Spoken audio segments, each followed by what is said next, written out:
युवराज Dongre news, सत्य, स्पष्ट, निर्भीड. अजित पवार पुन्हा वापस येणार का? अजित पवार पुन्हा परतणार का? काय वाटतं तुम्हाला? अजित दादा कुठेतरी आहे. सुमित्राताईला माहित आहे, शरद पवारला माहित आहे. सुमित्राताई काय म्हणाल्या, का बोलत नाही? शरद पवार काय बोलत नाही? अजित दादा कुठेतरी आहे. तर आज शेवटपर्यंत व्हिडिओ बघा. नवीन असाल तर लाईक आणि चॅनलला सबस्क्राईब करायला विसरू नका, कारण हा घडामोडी आपल्या चॅनलवरतीच मिळणार तुम्हाला. व्हिडिओ स्किप करायचा नाही. व्हिडिओच्या एंडिंगला सगळ्या गोष्टी सांगणार मी, अजित दादा परतणार की नाही. स्किप करायचं भेटणार नाही आणि तुमच्यासाठी हा व्हिडिओ कामाचा नाही. चालेल जा, तुम्ही हा व्हिडिओ सोडून जाऊ शकता. 28 जानेवारी 2026 ही तारीख अत्यंत दुःखदायक आहे. बारामतीमध्ये इथे विमान ब्लास्ट झालं. त्या विमानामध्ये अजित दादा बसले होते का? हा मी तुम्हाला प्रश्न करणार. तुम्ही काय म्हणणार मला? हो किंवा नाही?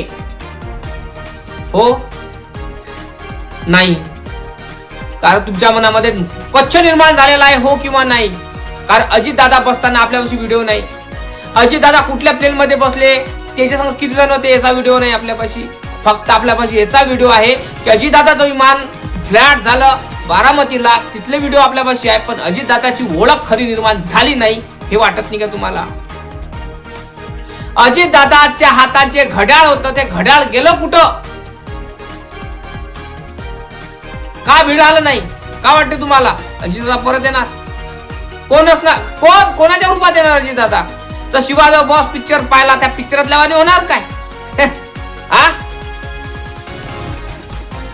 काय वाटते तुम्हाला? सुनेत्राताई अजित पवार हे महाराष्ट्राचे उपमुख्यमंत्री आहे आणि अजित दादाचा कारभार त्यांनी सांभाळलेला आहे त्यांच्या पदाचा, आणि निर्भरतेने काम करून राहिलेले आहे. त्यांना मी सल्यूट करतो. एका संविधानाच्या मुळे, हा बाबासाहेबांच्या लिखित संविधानाच्या मुळे ती महिला एका पदावर बसलेली आहे. तर मला सांगा, अजित दादाचा सतत 2 महिने ते 3 महिने घात झाला. 3 महिने घात होऊन राहिला. 3 महिने घात होऊन राहिला म्हणजे 3 महिने घात झाला. तरीही अद्याप घात कसा झाला, का अपघात झाला हे माहित नाही झाला आपल्याला. कारण अजित दादाचं मेन म्हणजे पॉइंट काय आहे की अजित दादा कुठल्या कपड्यात बसले होते, अजित दादा संग कोण कोण बसलं होतं विमानात, कोण कोण नाही हे अद्याप मालूम नाही महाराष्ट्राच्या जनतेला. देवेंद्र फडणवीस साहेब म्हणतात, त्यांनी आता 2-3 दिवस झाले पत्रकार परिषद घेतली, विधानसभेत का मंत्रिमंडळात बोलले ते, आणि म्हटलं त्यांनी आमच्या पाशी मुंबईचे सीसीटीव्ही फुटेज आहे, बारामतीचे सीसीटीव्ही फुटेज आहे.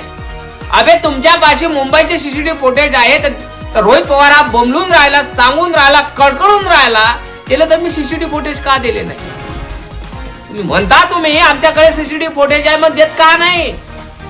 अगोदर सांगत होते सीसीटीव्ही फुटेज डिलीट झाले, ना पता झाले, सीसीटीव्ही फुटेज मध्ये अजित दादा दिसलेच नाही. अबे दिसले नाही, सांगायचं काय आहे? उद्देश काय आहे? 2 तोंडाचे सापा तुम्ही. खरं आहे की खोटा आहे मला काही ठाऊक नाही. नक्की तुम्हीच कमेंट करून सांगा की देवेंद्र फडणवीस साहेब बोलून राहिले होते हे खरं बोलले होते का? अरे अजित दादा परत येणार का? कुठं असणार ते? काय असणार? अद्याप मालूम नाही अजून जनतेला. कारण अजित दादा हा एक धाडस निर्माण झालेला एक व्यक्ती आहे. महाराष्ट्रातल्या जनतेच्या काळजात राज्य करणारा हा व्यक्ती अजित पवार. अजित पवार हा व्यक्ती असा तसा नाही, जनतेच्या काळजात राज्य केलं त्या माणसाने. त्या माणसापाशी 2 पदं होती. 2 पदी कुठल्या होत्या? महाराष्ट्राचा उपमुख्यमंत्रीचं पद आणि एक अर्थमंत्रीचं पद. हा 2 पद असल्यामुळं, हे 2 पद असल्यामुळं अजित पवार हा व्यक्तिमत्व होता. आणि याच्या माग असं नाही, असंख्य लोक होते. पण माझं मत हे आहे की अजित पवारच्या माग असंख्य लोक होते. तर जेव्हा अजित पवार विसार कंपनीच्या मालकाच्या विमानात बसतात तेव्हा त्याच्या संग पक्षाचा कुठलाही व्यक्ती नाही, त्यांचा पीए नव्हता, कोणीच नव्हतं त्यांच्या संग. काय वाटतं तुम्हाला, का नव्हते? काही प्लॅनिंग होती? हे का प्लॅनिंग होती काय मग? काय वाटतं? अजित दादा विमानात बसताना त्याचे व्हिडिओ दाखवले नाही, जनतेपर्यंत पोहोचले, फक्त सांगतात ते आमच्याशी व्हिडिओ आहे. कुठं आहे? दाखवले का नाही? देवगिरीमध्ये निघतात ते दाखवले नाही का नाही? मग काय वाटेल तुम्हाला? अजित दादाला तिकडूनच लंपास केलं असेल, तिकडूनच किडनॅप केलं असेल. अजित दादा जिवंत आहे, मेले नाही. शरद पवारला माहित आहे, सुनित्राताईला माहित आहे.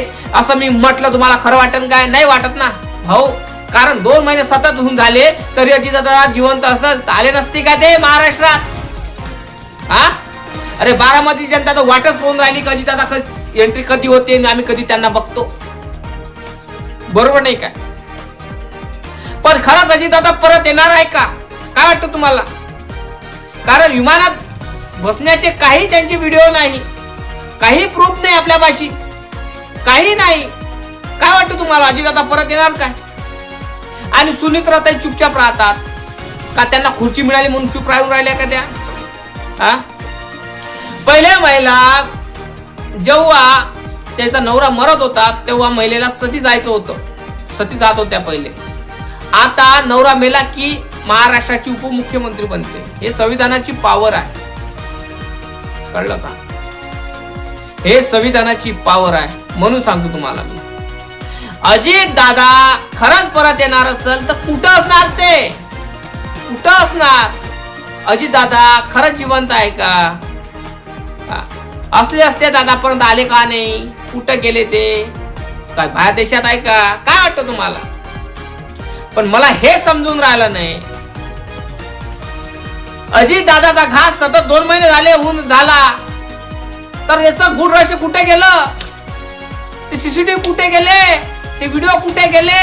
डिलीट मारले का काय मारले? कोण मारले? असं एखादा नासूकला आमदार खासदार एखादा पत्रकार परिषद घेतो दादा किंवा एखादी सभा घेतो ना, तर तिथं न्यूज वाले म्हणा, पत्रकार म्हणा, खूप भरपूर लोक राहतात हो, तिथं राहतात ना. मग मलाच सांगा तुम्ही, तिथं राहतात लोक. तिथं दादा तर आमदार होता, खासदार होता, हा माणूस वेगळ्या पद्धतीचा माणूस होता, हा तर मंत्री संत्री लोक होता, त्याची 2 पद खतरनाक पद होते. तर त्याच्या मागे किती लोक न्यूज चॅनल पत्रकार लोकांची हे असेल, भीड असणार, तुम्ही विचार करा. तर मग त्या लोकांनी काही त्याचा इंटरव्ह्यू घेतला नसेल का? त्यांचा व्हिडिओ शूट नसेल केला का? काय वाटतं तुम्हाला? अरे हे डिलीट मारले असेल व्हिडिओ, कारण अजित दादाचा गुड रहस्य हे लपवण्याचा प्रयत्न चालू आहे. कळलं का तुम्हाला? लपवण्याचा प्रयत्न चालू आहे. त्या कारणामुळं मी तुम्हाला सांगण्याचा प्रयत्न करत आहे की खरंच अजित दादा परत येणार का? खरंच अजित दादा जिवंत आहे का?